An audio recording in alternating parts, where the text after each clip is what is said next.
Madam Fabiola dari Sekolah SMP 11 Mandal. Saya diberi tugas oleh guru saya yang bernama Bu Diana. Ingin mewawancari Bapak, apakah boleh? Boleh. Dengan senang hati. Jadi saya lanjut dengan pertanyaan saya, Pak. Bisakah memperkenalkan nama dan jabatan Anda di Dinas Pemadam Kebakaran? Perkenalkan, nama saya Vina Riki, menjabat sebagai Danru atau Komandan Regu di Dinas Kebakaran ini. Nama saya Nizam SE, Kepala Damkar Mandau dan Batu Selapan, Kepala UPT Damkar Mandau dan Batu Selapan. Itu yang bisa saya jawab. Assalamualaikum warahmatullahi wabarakatuh. Ya, itu orangnya. Kita dibagikan. Terus apa lagi deh? Sudah berapa lama Anda menjadi petugas damkar? Sudah lama. Kalau saya sudah sekitar 7 tahunan. Kalau Bapak, 12 tahun. apa alasan Anda memilih profesi ini? Alasan ya, kalau untuk alasan ingin membantu masyarakat dalam menyelesaikan suatu masalah seperti kebakaran, rescue-nya seperti menangkap ular, tawon, dan lain-lain sesuai kebutuhan masyarakat. Saya ini tidak ditempatkan oleh Bupati. Kami ini jabatan yang ditempatkan Bupati, yang ditugaskan langsung, bukan karena jabatan di mana saja kami siap ditempatkan. Itu seorang pegawai negeri sipil, siap di mana ditempatkan dan siap juga di mana ditugaskan. Apa yang Anda rasakan saat pertama kali bertugas? Yang pasti deg-degan ya, karena dalam melaksanakannya itu kita lebih mengenal dulu apa alat-alatnya, bagaimana situasi di lapangan, dan apa yang harus kita lakukan. Itu pertamanya deg-degan. Lama-lama kita kan akan terbiasa dan bisa melaksanakannya dengan baik.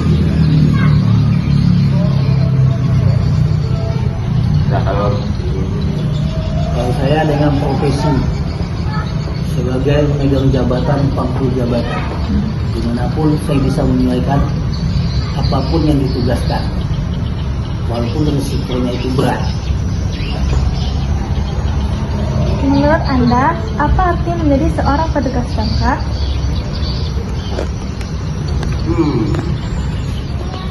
Tugas damkar ini ada panggilan, panggilan hati. panggilan jiwa. Kami di sini namanya Satria Biru. Satria Biru ini tetap melaksanakan tugas walaupun bagaimanapun, apapun kondisinya. Itu namanya Satria Biru. Siap ditempatkan dan siap bekerja apapun yang sudah ditugaskan. Bagaimana tugas utama damkar selain memadamkan api? Nah, itu yang saya bilang tadi, selain memadamkan api, kita ada tugasnya menangkap ular, animal rescue, terus kadang ada juga nanti menolong tetangga, kadang ada yang masuk sumur. Pokoknya kerbau masuk parit seperti yang dikatakan Upin itu ya. Nah, kerbau masuk parit dan pokoknya masih banyak lagi lah tugas damkar selain daripada memadamkan api. Kalau cita-cita ya, tinggal sudah menjadi Bagaimana proses seleksi untuk menjadi petugas damkar? Karena itu Kalau seleksi tidak ada seleksi. Kalau kami di sini sudah ditempatkan, tidak ada yang namanya seleksi di sini. Di sini siap sudah ditempatkan, apapun risikonya. Apa saja pelatihan yang harus dijalani? Pokoknya pertama fisik ya, fisik untuk dalam menghadapi api, mental lah ya, mental fisik dan apa lah ya, kekuatan tubuh kita lah dalam melaksanakan tugas itu seperti apa. Karena barang-barang yang diapa ini kebanyakan lebih berat daripada tubuh kita gitu loh. Jadi fisik lah terutama yang kita apakan. Di sini ada pelatihannya namanya pemadam 1 dan pemadam 2. Rescue 1, lalu ada lagi namanya di atasnya lagi itu namanya TOT. Di atasnya lagi ada namanya instruktur. Di atasnya lagi itu ada tim investigasi masalah apa, tim investigasi masalah hutan, tim investigasi masalah gedung, tim investigasi masalah apa lagi, masalah ke masyarakat. Itu semuanya ada pendidikannya. Kalau tidak ada pendidikan di sini, tidak ada pendidikan itu tidak bisa untuk menjadi damkar. Karena ada kualifikasinya untuk bisa menjalankan pendidikan itu. Pendidikan itu bukannya di sini, pendidikannya itu di Jakarta. Itu namanya tingkat nasional. Pendidiknya tingkat nasional, bukan tingkat kecamatan, bukan tingkat provinsi, tapi tingkat nasional. Dan kami ada pendidikan ini bukan yang di Indonesia saja, ada di Malaysia, ada di Singapura, dan ada di Amerika, Negara-negara luar. yang sudah bekerja sama yang namanya Satria Biru. Satria Biru ini bukannya di Indonesia aja, di luar negeri, seperti di Malaysia, di Amerika, dan seluruh Indonesia. Di seluruh dunia ini ada yang namanya damkar. Apa tantangan terbesar di awal karir Anda? Tantangan tidak ada, biasa aja. Yang penting kami menikmati pekerjaan yang baik. Apa yang bisa disampaikan kepada masyarakat dan bisa kami menyelesaikan apa yang bisa dikerjakan di masyarakat. Nah, masalahnya bukannya bukan saja masalahnya namanya animal rescue, tapi Teknik mengapakannya, Ya. juga gimana caranya kita mengatur strategi untuk menangkap suatu hewan untuk mengatasi masalah di dalam membantu Masyarakat. masyarakat. Soalnya masyarakat ini mintanya berbanyak, bukan itu saja, bukan Cara penyelamat kita saja, macam-macam gitu. macam-macam. Ada beberapa lagi ya. Ada juga di sini kami itu yang namanya potong cincin, yang namanya kami sosialisasi masalah apar, yang disosialisasi ke masyarakat. Apakah Anda punya apar? Ini pertanyaan saya balik kepada Anda, kepada masyarakat. Ada enggak di sekolah Anda apar? Nah, ada nggak apar di sekolahnya? Ada. Berapa Namanya- Anda sekolah Anda apar?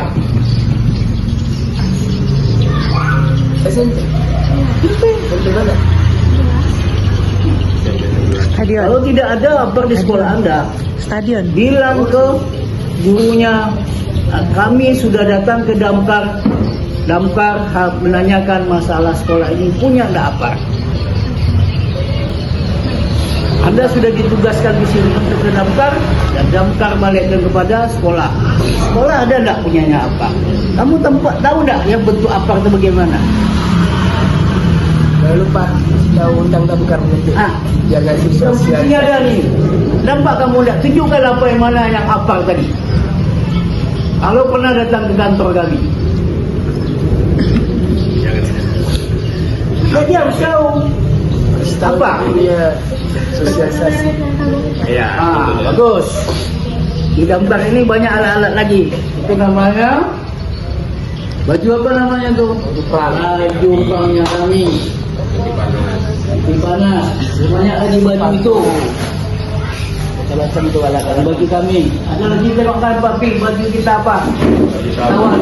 Ya. Baju lebah. Dia kan ingin tahu tadi kita harus kita terangkan apa kita tahu bagaimana bajunya.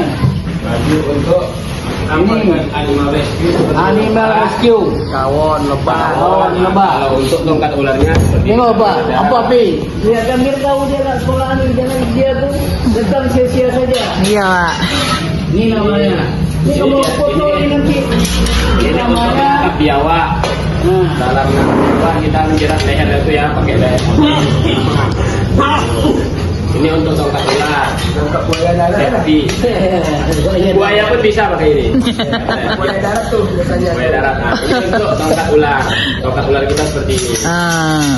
Dan ini juga untuk menahan kepalanya supaya tidak apa. Inilah safety kita kalau misalnya mau ngapakan animal rescue gitu loh. Nah, seperti yang di sana juga itulah. Ini animal rescue. Nanti kami Itu foto di baju-baju kami nih. Kalau Tapi ini- baju kami memang tidak layak. Tapi kami bisa bekerja. Bisa nih apa kamu? Oke. Kasih tahu gurunya sama para sekolah suruh undang damkar biar Iya. kasih sosialisasi. Si- Kalau nggak bisa Sekolah pakai Anda. itu juga kita pakai bakar. Nah, bisa kita bakar. Ya.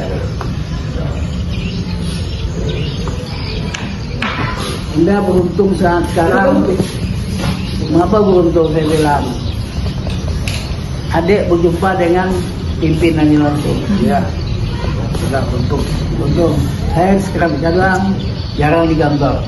Kalau pimpinan itu dalam program kerjanya jarang digambar. Untung ya Nabi. Nah, kalau tadi lewatnya jam sekian, ya saya jalan pulang. Di dalam ini panas. Ini panas Iya. dalam. Panas. Ini pun sudah kalau tidak dapat pengetahuan bisa juga rugi juga. Itu ada sepatu-sepatu kami. Nah, yang bisa kami sampaikan. Lanjut. Apalagi pertanyaannya? Proses kebakaran seperti apa yang sering terjadi? Oh, kebakaran seperti kebakaran lahan lah ya. Kalau yang sering terjadi untuk belakangan ini, karena melihat cuacanya, kondisi cuaca sedang panas. Nah, itu jika membakar sedikit saja akan langsung merembet ke seluruh lahan. Itu yang lebih sering terjadi. Apa penyebab kebakaran yang paling umum di masyarakat? Kalau penyebab umumnya seperti apa lah ya? Kalau untuk apanya yang kering-kering seperti sampah lah ya. Kita membakar sampah bisa menyebar ke seluruhnya. Kelalaian bisa jadi ya Pak ya. Masyarakat pun bisa jadi. Kompor dibiarin aja hidup ya Pak ya. Gas, biasanya ibu-ibu sudah masak atau dibiarkannya lagi. Itu yang terjadi kebakaran. konsep listrik. Bagaimana prosedur saat menerima laporan kebakaran? Oh, itu kalau prosedurnya kita biasanya melalui telepon, melalui aduan masyarakat. Biasanya kita menghubungi dengan 112 atau ada nomor kita, nomor kami kita. Nah, ini kalau mau prosedur kebakaran sesuai daerahnya. Ini Silakan tunjukkan. namanya kami 112 pelayanan masyarakat. Iya. Nah, ini harus ada Ini harus ada di sekolah. adanya di sini sudah ada terdaftar semuanya. Nama telepon. Silakan. Berapa lama waktu respon ideal untuk mepet sampai ke lokasi? Kalau kita merespon telepon tuh tergantung ya. Kalau di saat itu langsung telepon, nah kita biasanya untuk merespon suatu masyarakat membutuhkan waktu 15 menit lah untuk siap-siap kalau misalnya terjadi kebakaran. Sekitar 15 menit. Hambatan apa yang sering dialami jalan menuju lokasi? Macet. Kemacetan di jalan satu. Yang Nanti keduanya seperti ini. responsif masyarakat, kepedulian masyarakat terhadap kebakaran itu. Misalnya kalau misalnya damkar lewat, mereka tetap aja di situ di depan mobil kita itu kan kita jadi tidak bisa lihat. Itulah hambatan kita. Apa risiko terbesar dalam kejadian ini? Mati. Kalau resiko terbesarnya ya terhirup asap, kita satu. Terhirup asap, yang keduanya pedih mata. Ya. Spa jadinya ya Pak. Sesak napas. Tak napas dan apa? Itulah seperti misalkan bisa berisiko kematian. Kematian ya.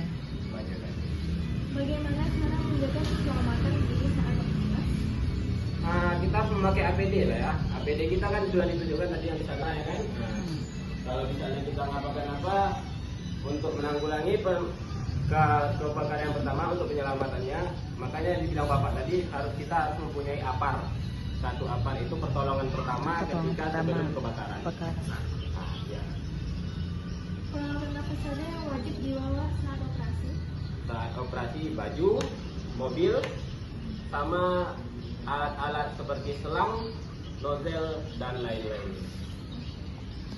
Bagaimana kondisi sarana dan prasarana damkar saat ini?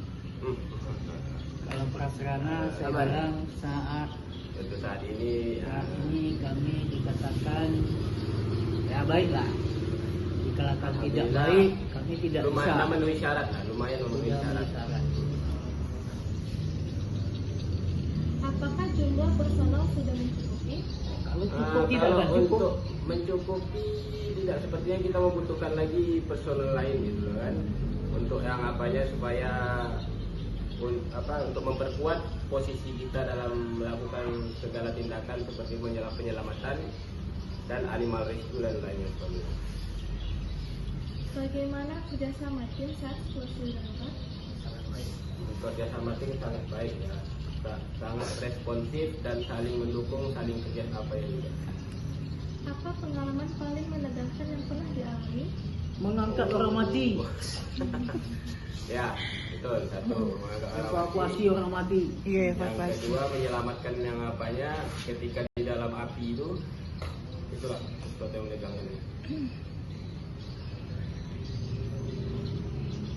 Ada lagi? Apa pengalaman paling mengharukan selama bertugas? Mengharukan. Yang paling mengharukan itu Makan-makan bersama. ketika kita berhasil menyelesaikan tugas dengan baik ya. Nah, itu sangat Terharu. wah, terharu. Pekerjaan kita tuh berhasil. Nah, itulah pengalamannya berhasil mengharukan. Bagaimana perasaan Anda setelah berhasil menyelamatkan korban? Itulah seperti terharu kan. Dan ketika kerjasama dengan baik itu dilakukan, itulah jadi kesenangan kita dalam melaksanakan tugas. Selesai kami melaksanakan tugas, kami tetap briefing. Sebelum kerja kami tetap briefing. Belum jalankan tugas itu kami apa dulu? Briefing dulu, komando satu komando. Nah, nanti dibawa ini ya ke sekolahnya. Ya Pak. Tempel aja gitu. Ditempel ya. Di ruang Oke, mana? lanjut. Kita nanti ruang guru apa? Apakah pernah mengalami luka saat bertugas? Oh, pernah ketika animal rescue ya. Menurut tawon ya. Menurunkan tawon, kita sempat digigit disengat lebah karena kurangnya pengamanan sedikit aja. Itu yang dilakukan.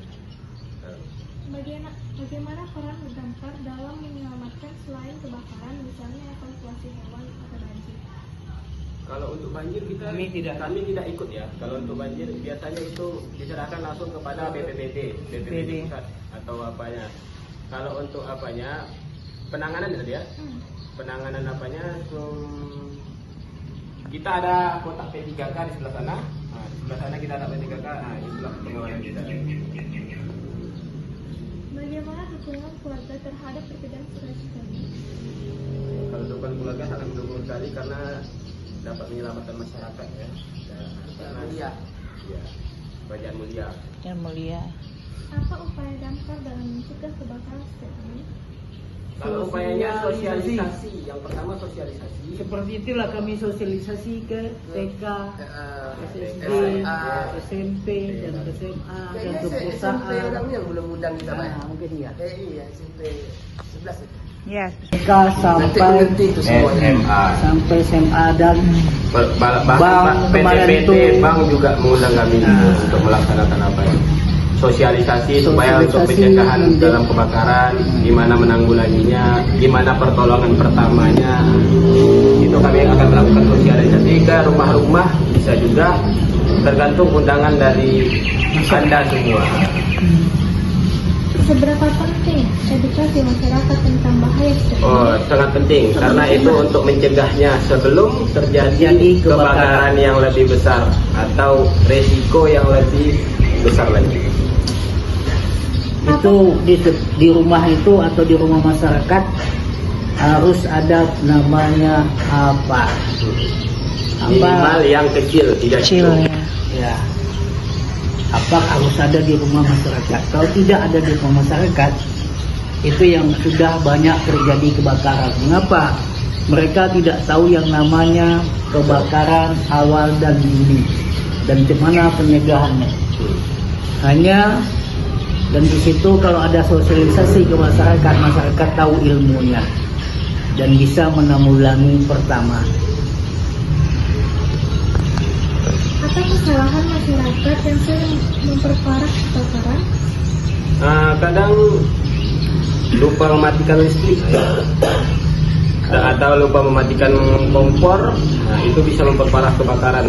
Apalagi tidak mempunyai APAR dan tidak mempunyai alat-alat pertolongan pertama, itu bisa memperparah. Itu pertama, tidak adanya edukasi kepada masyarakat. Mengapa? Masyarakat sendiri tidak mau cari edukasinya, Tidak mau mencari tahu mencari masyarakatnya. tahu dan edukasi. Nah, dalam menanggulangi apa yang harus dilakukan. Kadang kalau misalnya kita dalam memasak, ya kan, jika api dalam keadaan panas, dalam apa itu, kalau kita siram air kan apinya akan semakin besar, ya kan. Jadi kayak mana penanggulangannya? Itu yang harus kita jelaskan kepada masyarakat. Jika fasilitasnya kurang memadai, siapa yang paling bertanggung jawab? Ya, pertama pemerintah pusat dan daerah. Oke, lanjut. Apakah menurut Anda perhatian pemerintah terhadap damkar sudah maksimal? Kalau dikatakan maksimal, tetapi saat sekarang Indonesia dinamakan defisit anggaran, jadi anggarannya tidak memadai. Walaupun kami tidak memadai, kami tetap bisa bekerja. Mengapa begitu?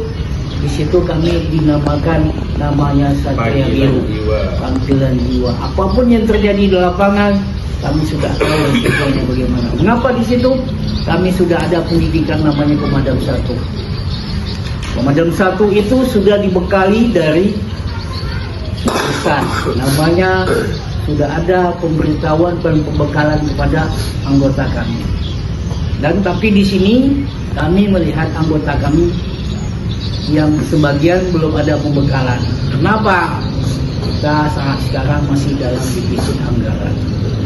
Dan saya sendiri masih untuk kurang dalam pendidikan saya. Sekarang saya itu masih Pemadam 1. Seharusnya sudah lebih tinggi itu. Tapi pemerintah bisa untuk biaya sekolah. Biaya sekolah itu sangat mahal, bukan murah. Kalau kita pribadi biayanya tidak akan bisa.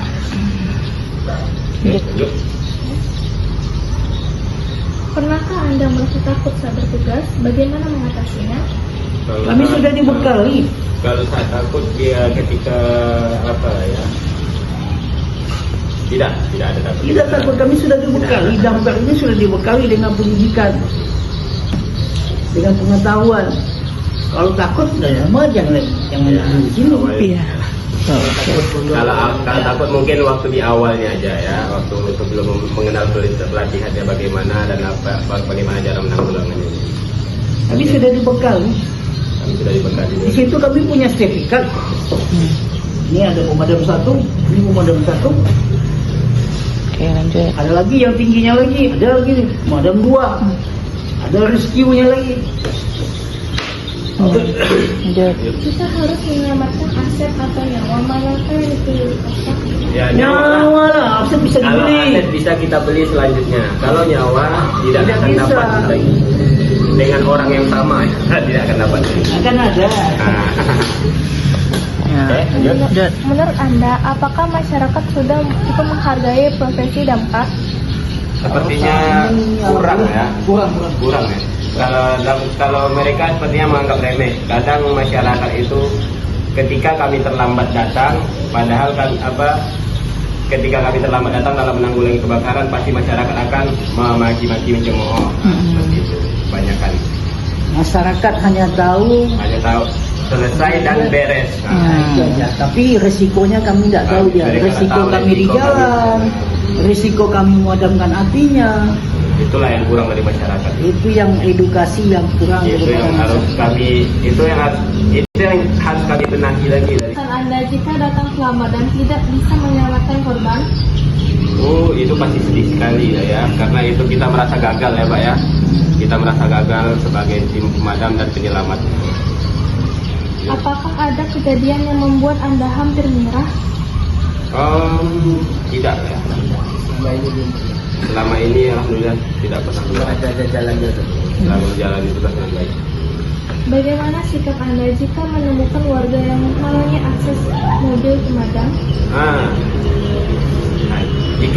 jika menemui seperti itu, maka kami akan membunyikan klakson sekuat-kuatnya. Masyarakat tidak boleh marah dan tidak boleh komplain, itu saja. sebabnya undang-undang di Indonesia masalah lalu lintas itu diprioritaskan damkar. Kalau ada presiden, adanya ambulan, itu diprioritaskan damkar. Makanya itu kami dalam akan undang-undang dirinya sekuat-kuatnya. damkar diutamakan dalam undang-undang. Makanya masyarakat Bukan tidak polisi, boleh marah. kalau polisi belum. Tapi damkar yang nomor satu diutamakan dalam lalu lintas. Tapi masyarakat banyak yang berpendidikan, tetapi dia tidak membagi peluang untuk kami menjalankan tugas. Mematikan kompor dan alat-alat elektronik lainnya yang menyebabkan kebakaran. Apalagi masalahnya ini kita mau lebaran. Mau lebaran itu masyarakat banyak mudik. Disitulah kelalaian masyarakat. Pertama, mereka tidak ada edukasi untuk matikan gas.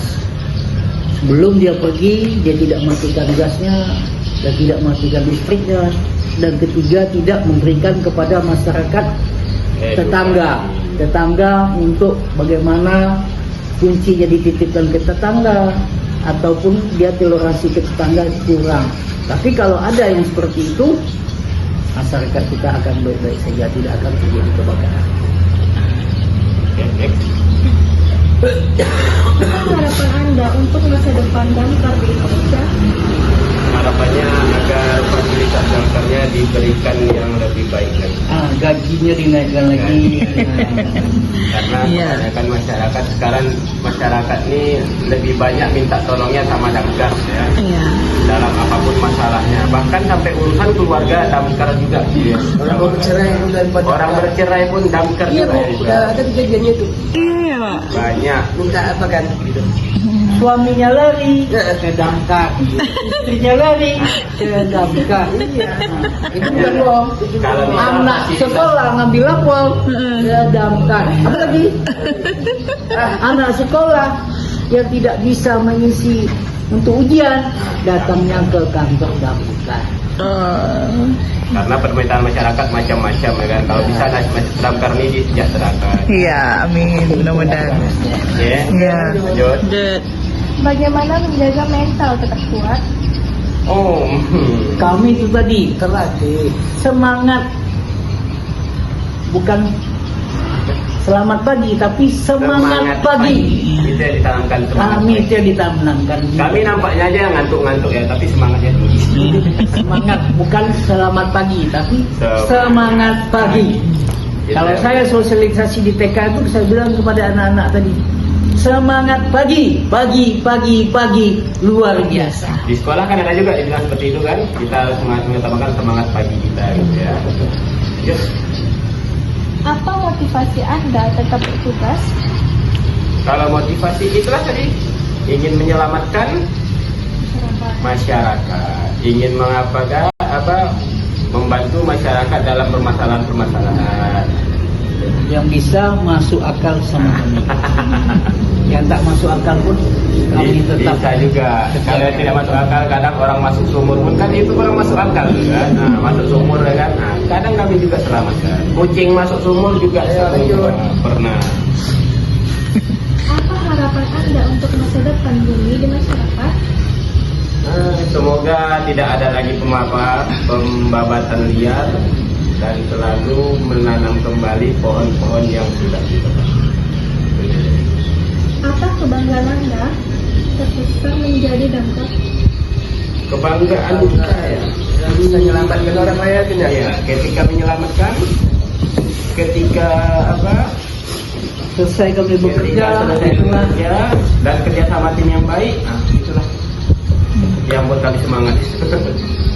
Apa harapan Anda untuk keselamatan ke depan? Harapan ya keselamatan agar alat-alat diperbaiki dengan terbaik-baik. ada perhatian masyarakat pemerintah pusat untuk kami di daerah. Pesan untuk generasi muda yang ingin menjadi damkar? Kalau pesannya tetap belajar yang rajin dulu untuk apanya, ikuti pelatihan, ikuti sekolah-sekolahnya, agar bisa dapat menjadi damkar masa depan yang lebih baik. Apakah ada pesan tambahan yang ingin disampaikan? Untuk sekarang tidak ada. Cukup. Terima kasih telah menjawab pertanyaan saya. Mohon maaf jika ada kekurangan. Terima kasih. Selamat